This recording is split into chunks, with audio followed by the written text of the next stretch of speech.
So it was 163-160. They had to play to the target score, right? 24 points over the third period score in the NBA All-Star game last night. So Steph put on the show. It was the Steph show. 16 threes and 50 points. And he wanted the record too. Wound up with 50. So he was 1 3 away from the record for points in an All-Star game. LeBron hit that shot to win the game, maybe the best shot, maybe the most difficult shot with the money on the line in the game, Jay. Cleveland. I mean, he just keeps giving Cleveland dope moments, right? This one's for you.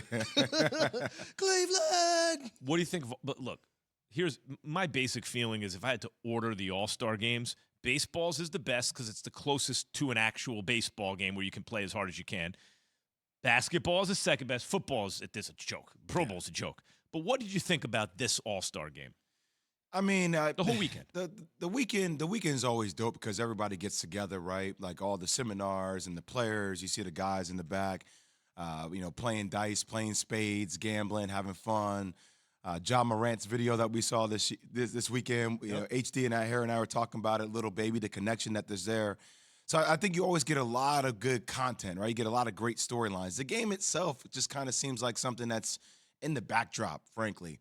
For me, All-Star Weekend has always been about the headline. And the headline has always been the dunk contest since I've been a little kid. And I really think that's something that they need to try to fix, right?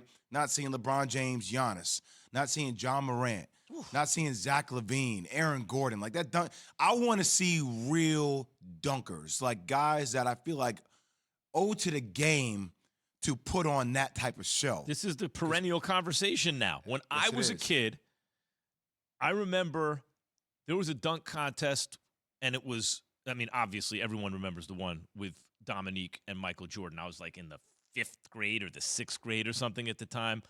Dr. J was in the dunk contest back then, even when he was in the NBA.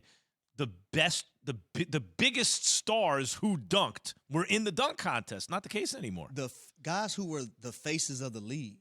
Besides Larry Bird. Larry Bird wasn't in the dunk contest. But he won a shooting contest. Yes, exactly. But I think it's important for the NBA to have these guys.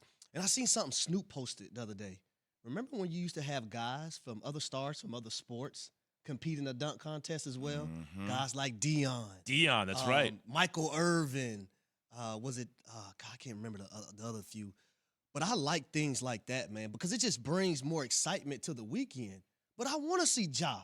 After seeing Ja catch that alley hoop and dunk it backwards, you see Giannis, just about all his points going to be dunks, just about. Why aren't these guys? You know You're why? the face of the NBA. Jay, you know why? Because Jordan and them built it up. Now they're reaping the rewards, and a lot of basketball fans feel like they're not paying it forward the same way. The way, like, I understand they don't have to. Jordan, it's not just like people, like I love when people, it's as though they're being altruistic. They're doing it for the next generation, when in reality, they're doing it for themselves for the most part.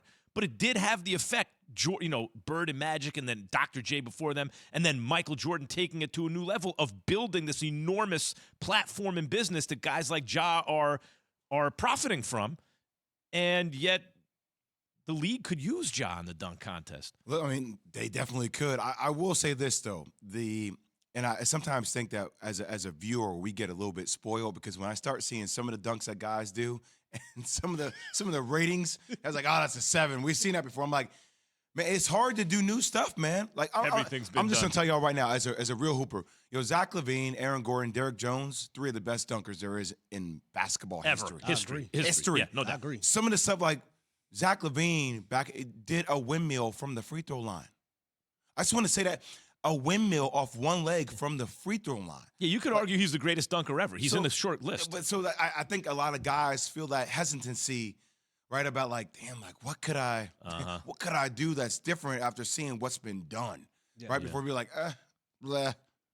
But you know what else? There's that, and Harry, as Jay's talking, I'm thinking also there's certainly that. There's also, if you're a giant star, some of these dudes who are also have names. They're not like Zach LaVine's not a no name. Zach LaVine is an all-star. But how do you, like if, Michael, but that's the thing about someone like Jordan. Jordan wasn't scared to take on whoever. I think some of these guys don't want to be shown up by guys who are just better dunkers than them, but not as good players. Those guys back then, Max, they invited their pressure. That was a part of their legacy. They invited that pressure. They wanted that. But you said it just a minute ago. I feel like they owe it to the game. They owe it to the game. I feel you. I mean, look, that's a major event. It's like the Kentucky Derby. You stay around to watch the Kentucky Derby. I know all about that. You know what I mean? So, like, my thing is, hey, I'm here for All-Star Weekend, not so much to see the game on Sunday night. I'll be real with y'all. Most of the time, I was back at home at the crib. Yeah, dunk right? I got to contest. get ready for work the next week. Yeah. But that Saturday night, that's why I'm here. It's the Derby. I want to see the finale. So we got to get into the LeBron stuff at some point today, guys. I mean, which part? There's a lot of stuff going on this weekend for Bron. Stuff. Yeah. Bronny, Cleveland. What's the future look like? What he said about Sam Presti. A million things. Steph Curry's 16 three-pointers in the All-Star game, which would have been the most in any game in NBA history, and smashed the prior All-Star game record of 9. That was quite a 50-point night. Thanks for watching ESPN on YouTube. For live streaming sports and premium content, subscribe to ESPN+.